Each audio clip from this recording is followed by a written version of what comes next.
વાલોળ ને રીંગણાનું શાક ભાઈ જો કાંઈ ઘટે જોરદાર બનીને તૈયાર થઈ ગયું છે ભાઈ। હેલો યુટ્યુબ ફેમિલી, કેમ છો બધા? મજામાં થશે તો ફરી એક નવા વિડીયોમાં તમારું હાર્દિક સ્વાગત છે। અને ફરી એકવાર આપણે નવી રેસીપી લઈને આવી ગયા છીએ। તો આ વખતે આપણે બનાવવાનું છે વાલોળ અને રીંગણાનું શાક। તો મસ્ત મજાની એવી વાલોળ આપણે લઈ આવ્યા છીએ અને તાજા એવા રીંગણા છે જો। તો ભાઈ આનું છે ને આપણે શાક બનાવવાનું છે, જોરદાર શાક બનાવવાનું છે। તો ફૂલ વિડીયો જોજો। તો હાલો ફટાફટ છે ને આને આપણે વાલોળ છે ને ફોલી નાખીએ અને આ રીંગણાનું કટિંગ કરી નાખીએ આપણે। તો હાલો ફટાફટ છે ને એ કામ કરી નાખીએ આપણે। તો ભાઈ આપણે છે ને વાલોળને છે ને મસ્ત મજાને ફોલી નાખી છે, દાણા કાઢી નાખ્યા છે ને હવે છે ને ભાઈ આમાં આપણે આ રીંગણાનું કટિંગ કરવાનું છે। તો હાલો ફટાફટ છે ને રીંગણાનું કટિંગ કરી નાખીએ। તો ભાઈ મસ્ત મજાને એવી આપણે વાલોળ ને રીંગણાનું કટિંગ કરી નાખ્યું છે। તો વાલોળ ફોલી નાખી છે ને રીંગણાનું કટિંગ કરી નાખ્યું છે। હવે આમાં નાખી દઈશું આપણે પાણી। તો આપણે પાણી નાખી રહ્યા છીએ। તો ભાઈ આપણે છે ને વાલોળ ને રીંગણાનું કટિંગ જે હતું ને એ આપણે છે ને મસ્ત મજાનું એવું ધોઈને આપણે છે ને ખાલી કુકરમાં લઈ લીધું છે। આપણે કુકરમાં શાક બનાવવાનું છે તો આપણે પહેલાં નાખી દીધું છે આમાં। તો કુકરમાં નાખી દીધું છે ને હવે આમાં છે ને આપણે તેલ મરચું નાખવાનું છે। તો હાલો ફટાફટ તેલ મરચું આપણે નાખી દઈએ। તો સૌથી પહેલાં ભાઈ આપણે મરચું નાખશું। તો આપણે મરચું નાખી રહ્યા છીએ। તો ભાઈ આપણે મરચું નાખી દીધું છે। તો હવે નાખશું આપણે હળદર। તો આપણે હળદર પણ નાખી દીધી છે। હવે નાખી દઈશું ધાણા જીરું પાવડર। તો ધાણા જીરું પાવડર પણ આપણે નાખી દીધો છે। હવે નાખી દઈશું મીઠું એટલે કે નમક। તો નમક પણ આપણે નાખી દીધું છે। તો ભાઈ હવે આપણે નાખી દઈશું તેલ। તો તેલ આપણે નાખી રહ્યા છીએ।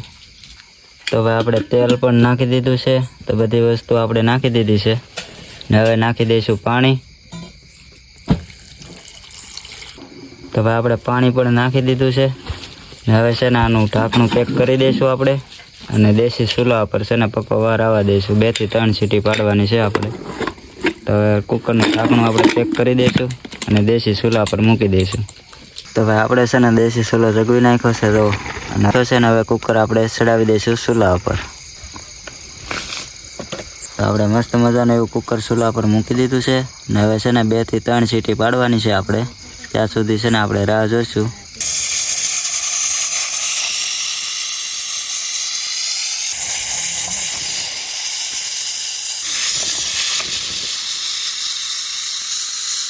તો આપણે છે ને કુકર નીચે ઉતારી લીધું છે અને હવે જોઈ લેવાનું છે 3 સીટી પડી ગઈ છે એટલે હવા કાઢી નાખીએ આપણે। તો હવા કાઢી રહ્યા છીએ જો અને હવે છે ને આપણે જોઈ લેવાનું છે આપણું 3 સીટી પડી ગઈ છે। તો ભાઈ આપણું વાલોળ ને રીંગણાનું શાક છે ને બનીને તૈયાર થઈ ગયું છે। હું તમને દેખાડું।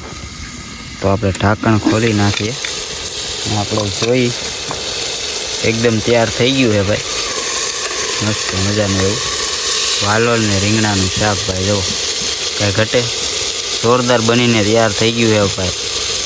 તો હવે છે ને ભાઈ આપણે ઉતારી લઈશું। આપણે છે ને ભાઈ ઉતારી નાખ્યું છે નીચે અને તૈયાર થઈ ગયું છે ભાઈ જો વાલોળ ને રીંગણાનું શાક। તો હવે આપણે છે ને ભાઈ જમવાની તૈયારી કરી નાખીએ। તો ભાઈ આપણું વાલોળ ને રીંગણાનું શાક બનીને તૈયાર થઈ ગયું છે। આપણે જમવા બેસી ગયા છીએ। તો આપણું ભાણું તૈયાર થઈ રહ્યું છે। તો જો મસ્ત મજાનું એવું વાલોળ ને રીંગણાનું શાક બનીને તૈયાર થઈ ગયું અને આપણી ડીશ થઈ રહી છે ભાઈ જો। તો ભાઈ આપણું વાલોળ ને રીંગણાનું શાક બનીને તૈયાર થઈ ગયું છે અને આપણી ડીશ પણ બનીને તૈયાર થઈ ગઈ છે। જો મસ્ત મજાનું એવું શાક બન્યું છે ભાઈ, કાંઈ ઘટે નહીં એવું।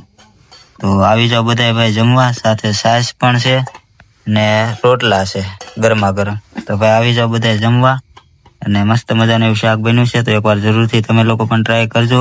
તો ભાઈ વિડીયો ગમ્યો હોય તો લાઈક કરી દેજો અને સબસ્ક્રાઈબ કરી દેજો। બાકી મળશું એક નવા વિડીયોમાં, ત્યાં સુધી બધાને જય માતાજી।